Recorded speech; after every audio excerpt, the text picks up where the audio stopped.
Welcome to Pet Pals. I'm Dee Dee and this is Randy, and we are here at Frederick County Animal Control Center on Rosemont Avenue, and we would like to bring you some adoptable pets today. And our first guest is Blink. Blink is a domestic shorthair, beautiful gray adult male cat, and as you can see, he's deciding if he wants to be on TV today or not. We usually do ask them if they are in the mood for it, but once they come in here, they have their own opinion about what being on TV means. Blink is 2 years old. He is a neutered male cat that came from a house where he lived with another cat, and he is used to kids, and they had him less than a year and got him from a friend and will be moving someplace that does not allow pets. So of course our reaction is, why would you move a place where pets are not allowed if you have a pet as part of your family? And the answer to that question is pretty varied. First of all, sometimes people don't have a choice about moving. Situations come up that force them to move in with family or take a smaller rent, and they don't have a choice about where they go. But the second reason is sometimes pets aren't part of the family for everyone. Some people feel that they are an accessory, something extra you can have if finances allow. So it is not uncommon when there are too many mouths to feed for pets to be the first to go. One of the most common reasons that I hear at the shelter, reasons that people give up their pets, are exactly that, financial hard times, and they can't figure out what else they can cut back on. So the pet has to go. And so, thanks to the tax-paying citizens in Frederick, we have a facility where those animals can be taken in until we can find a new home. So Blink has had 2 homes. He has a lot to offer because he has experience with other animals and with kids. So I think he's going to make someone a great pet. He's also only 2, so he's a young guy. And as you know, cats live 15 to 20 years, so he has plenty of time left to give. If you think he would make a good match for you or someone that you know, let us know, or just come by and meet him. Our next guest is Bonnie, and Bonnie is a black domestic shorthair. She's also 2 years old. She also is used to dogs. One of the things that is complicated for us with all of the cats we have here in the shelter is that each and every one of them is unique and special, likes things a certain way, is affectionate, easy to handle, or is sprightly and playful. And it's just really hard for us to explain to people which cat they should pick, you know, when someone comes in. And often people pick because of the way the cat looks, which is not necessarily the best decision because the personality is so important to fit with your lifestyle. But what we do to help you with that is that we color code the cats blue, orange, and green, and we have name tags on every cage so that you can see the blue cats are lap cats that are very affectionate. The green cats are the more playful and active cats, and orange ones have some facets of both. So Bonnie is an orange cat, and that means that if you want a cat that will be playful and active, then she can do that. And if you want a cat that you can hold and be affectionate with, she can also do that. So we hope that the TV show also helps because you get to see a little bit of their interaction in a new place. You get to see Randy handling them, their interest in jumping down and going, what she would like to do is walk around this room and check things out. But it's good to know that about the cat that you're going to choose to either bring into your home or that you would recommend for a friend for whatever reason. So she is, as you can see, much smaller than the gray cat that was just in Randy's lap. Cats don't vary as much in size as dogs do, but anywhere from 6 pounds as an adult all the way up to 13 pounds without even being overweight is a normal range for cats. She's a little brown too. Yeah, she has a little bit of the look of a Burmese cat, is what Randy was saying. She's almost chocolate brown, and she has the sparse hair over her temples, which is typical of a Burmese cat, but she is what we call a domestic short hair. And sometimes, depending on where they have lived, black cats can appear a little bit brown from sunshine. So she was a pet and is used to dogs, as I said, so she has a lot to offer. It won't be that bad, I promise. Our next guest is Margaret, and Margaret is also a domestic short hair, also under 2 years old, and also used to dogs. A lot of times people ask us that because they are interested in knowing. Just because a cat has lived with a dog doesn't mean that he or she likes all dogs. And just because a dog has lived with cats doesn't mean that he or she will like all cats. But it's an important question to ask when you're going to get a secondhand cat. Yes, Randy said some dogs don't have good manners. But it's important to know if the cat has experience with dogs, because cats that don't have experience with dogs are an unknown, but also they might run from the dog. And even a cat that has good manners, if they see a cat running, might be tempted to go. So it is a question people ask us all the time. Has this cat ever lived with other cats? Has this cat ever lived with dogs? And we try to share as much as of that information with you as we possibly can. She has little spots on both of her front white feet that are very cute, little polka dot feet. If anything like that, means anything to you or is of interest to you, it's so hard to know what might be the thing that makes someone want to take a second look at one of our animals. And that's what we want most of all, because otherwise, when you come here, it can be really overwhelming. You walk in and there are 50 cats to choose from. So how do you pick? And one way is by the appearance of the cat, the experience of the cat, the profiles we have, certainly the color coding that we do here, but most important is your interaction. And just so you know, when you come to the shelter, which on Wednesdays and Thursdays is open until 8 p.m., and we also have Saturday hours, you can ask a volunteer or staff member to unlock the cage, take the cat out. You can sit in a chair and hold them and see if there is a spark, something that makes you know that it is the right cat for you. And of course, we will share all the information that we have with you, but cats can be completely different with a new person, so you're going to know once you sit and hold them and interact with them if a match has been made. In fact, you can often see on this very show that cats that in the beginning of their segment are tense and nervous and looking around the room. By a couple minutes of Randy massage, you have this.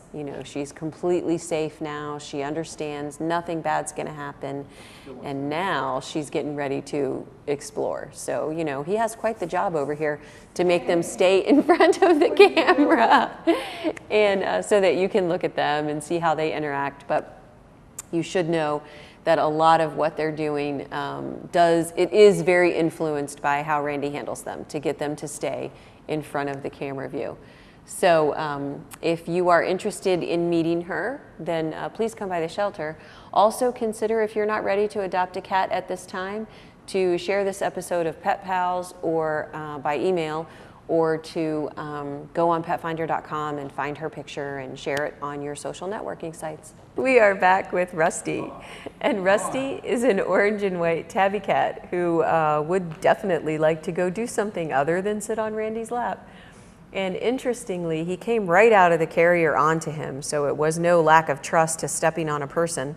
But this is going to show Randy's going to be like Jim Fowler with the birds of prey. But sometimes, they have a mind of their own. They want to do what they want to do. And we certainly want you to meet as many of them as possible without having to come to the shelter, because that might spark your interest in the animals that are here and make you want to come and maybe volunteer at the shelter or refer a friend to the shelter, or, as we talked about, share around the pictures of the animals. Another thing that you can do if you want to is Sean, our volunteer coordinator, prints up flyers every week that show some of our recent adoptable animals. And if you want to come by and get one of those flyers and take it to your office, if you have printing capabilities, he'll email you one, so you don't even have to come in. But there are a lot of ways that you can help homeless animals in Frederick without coming to the shelter. We just want to encourage you to come to the shelter because, you know, it's a lot cleaner than people imagine, and our kennel manager and staff keeps it spotless. And for the number of animals that we have here, we're pretty proud of that. As well as it's a lot different than people imagine. People imagine that it's sad because animals are in cages, but animals that were stray and had fleas and were chased by dogs and got rained on actually are grateful to be in a place with kind people and regular meals and climate control and all of the things that pet animals are accustomed to. So if you think now that he's decided he just can't win, if you think that Rusty would make a good match for you or someone that you know, let us know. Come by and meet him, share his picture around. But it says a lot that he's putting up with it. yeah, and he's putting up with a lot of challenge here when what he really wants to do is run around this room, which you can surely understand. Our next guest is Betty Boop. And Betty is also a domestic short hair. She is also 2 years old, and she was left behind in an apartment with another cat when some people moved away. And sometimes that's a rather dangerous thing to do. We have had cases where people moved out and left pets behind, did not notify their landlord or anyone else for that matter, including us, and animals were found much later in bad condition. And it is important for people to know that that is animal cruelty, animal abandonment. It is punishable by state law, which includes a hefty fine. So that's one reason not to do it, but the real reason is that there's no charge for dropping off animals at the animal shelter in Frederick if you live in Frederick County or have proof of address in Frederick County. Betty Boop is very petite. She is full grown, and she is just a beautiful cat. The pure gray cats are quite lovely, and a lot of people like them. There are some purebred cats, she is not, but there are some purebred cats with this look. The Korat, the Russian blue, and some other American short hair comes in this color. So it is a very popular color, and because the cats are so pretty. And certainly if that is a selling point that gets you to come meet Betty Boop, then that's great.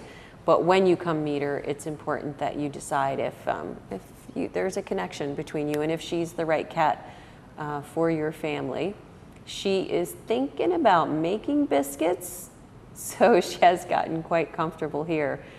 The 5 cats that you've met today are by no means all the cats we have in the shelter. We have over 100 kittens in foster care, and we have in the shelter probably a total of 160 animals today. That includes dogs, cats, guinea pigs, rabbits, all kinds of animals. So you will be surprised if you come by and see what we have, that we have so many, because the shelter is kept very neat and clean and orderly, and we do our best to make it easy for you to maneuver your way through over 100 animals. You'll never even know there's that many animals in the building. But certainly you may be able to find the exact perfect one with that array of choices. So we're going to be back after a short break. I hope that you join us, because we will be bringing you 5 adoptable dogs available at Frederick County Animal Control on Rosemont Avenue, your only shelter.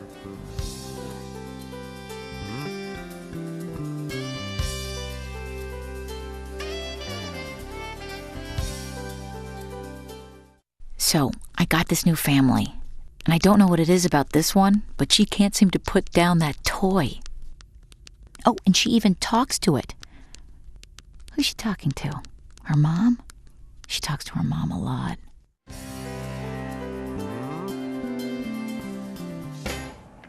We are back with some adoptable dogs at Frederick County Animal Control, and our first canine guest is Marty.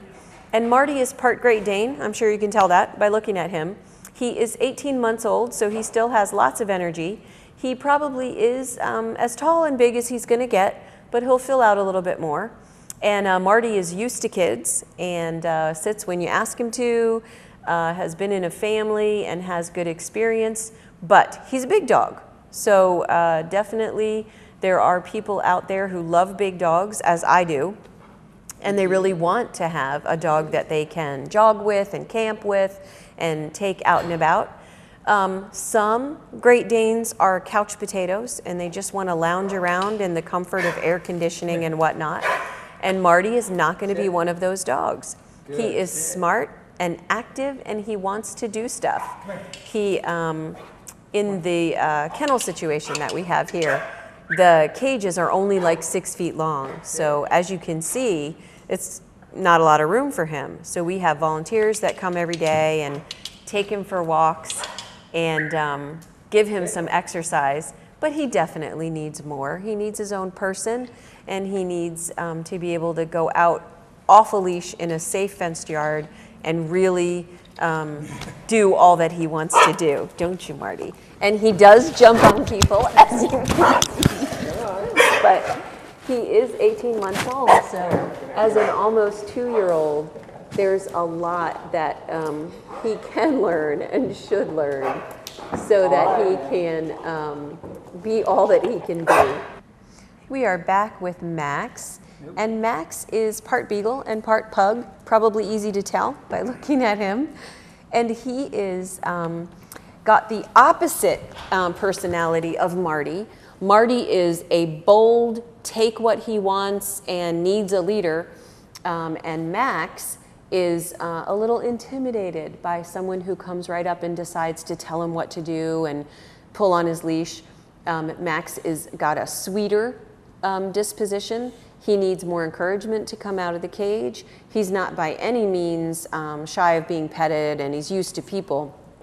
But I guess you could say the difference between Marty and Max is that Marty is a forward-moving dog and Max is a backward-moving dog. If Marty doesn't know what to do, he'll just take what he wants. If Max doesn't know what to do, he'll retreat and he'll say, I better watch and figure this out before I go forward. And so Max is going to need a more tender-hearted caretaker, and Marty is going to need someone with a lot of leadership skills.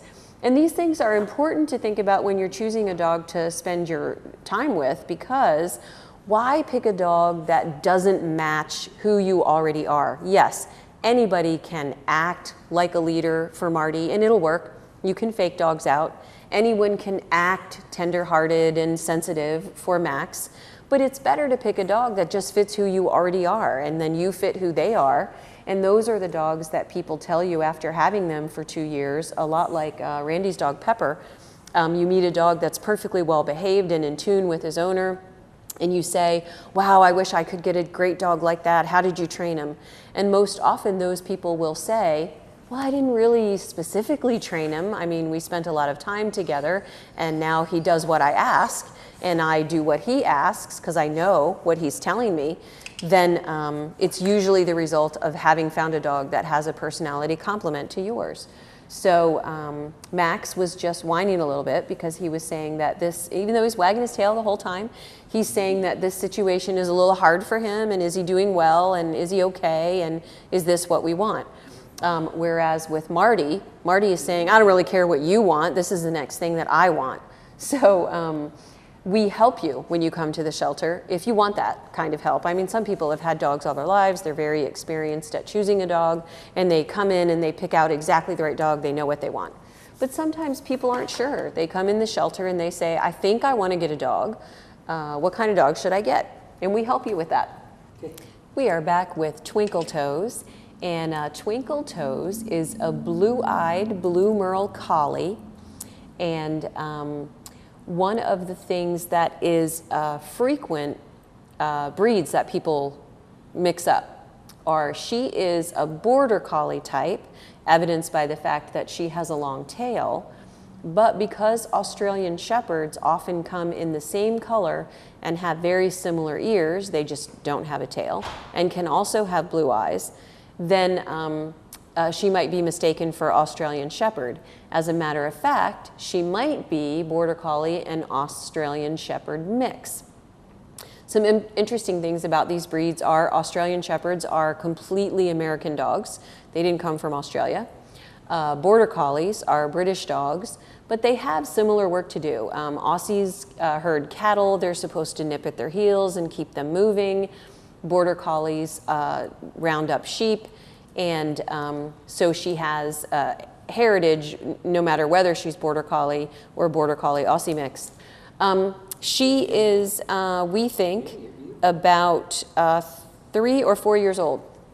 We judge that based on her size, wear and tear on her teeth, her body condition, and one of the reasons that we had to guess is because, believe it or not, this absolutely beautiful, well-behaved dog came to us as a stray. So common for this to happen. And I checked Craigslist. I checked Frederick Lost and Found Dog. I checked, that's a Facebook page. And we checked our lost reports. We checked our database for people who have dogs fitting this description. And we can't always find a dog by description because, as I said, is she a Border Collie? Is she an Aussie border mix? But the important thing is we do everything we can possibly do to find out whose dog this is. She had no tags on. She doesn't have a microchip. So we wait at least 5 days, and now she's been with us even longer. And as far as we can tell, no one's looking for her. And I know that sounds crazy, but what that means for us and for her is that we're going to find her a new family. We are back with Cassandra, and Cassandra may not be her real name. She is only about 10 months old, and some people found her a few weeks ago. And at first, she wouldn't come to them. She was just in the woods and being shy. But they got her to trust them, and they kept her for a little while, trying really hard to find her owner. They put her picture on Craigslist. I think she was on Lost and Found Dogs in and around Frederick County. They definitely called in a found report to us, and even with a picture. And we tried to match it up to any lost reports we had, which we had about 7 black and white dogs missing. Only a few were in the same area, but this is an ongoing process for us, is that we take phone calls we get about missing dogs, phone calls we get about found dogs or sighted dogs, and we try to make matches, as do the people on Lost and Found, on the Lost and Found dog site.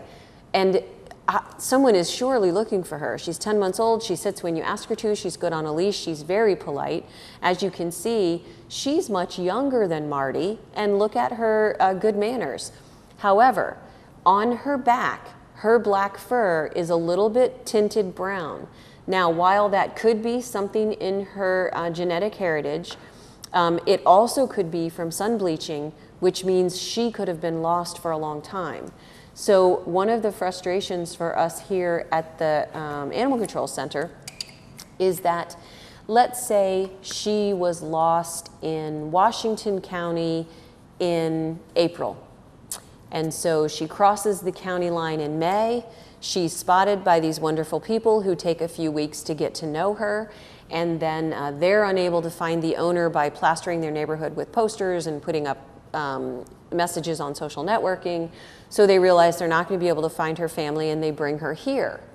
There is no way that her owner, 3 months later, is looking for her in Frederick. So yes, we also do check with Washington County and Carroll County and Loudoun County when we have found pets that are found close to the county lines.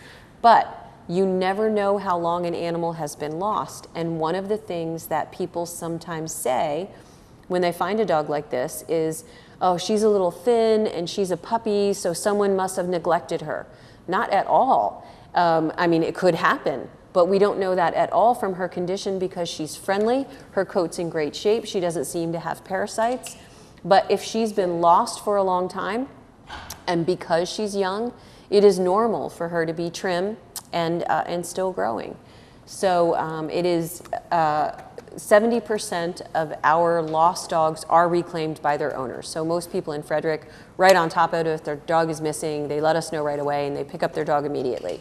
But in some cases, we are not able to find the family that belonged to this dog, which is a real shame because she is a lovely dog. She obviously was well cared for and really likes people. I'm sure she misses them very much.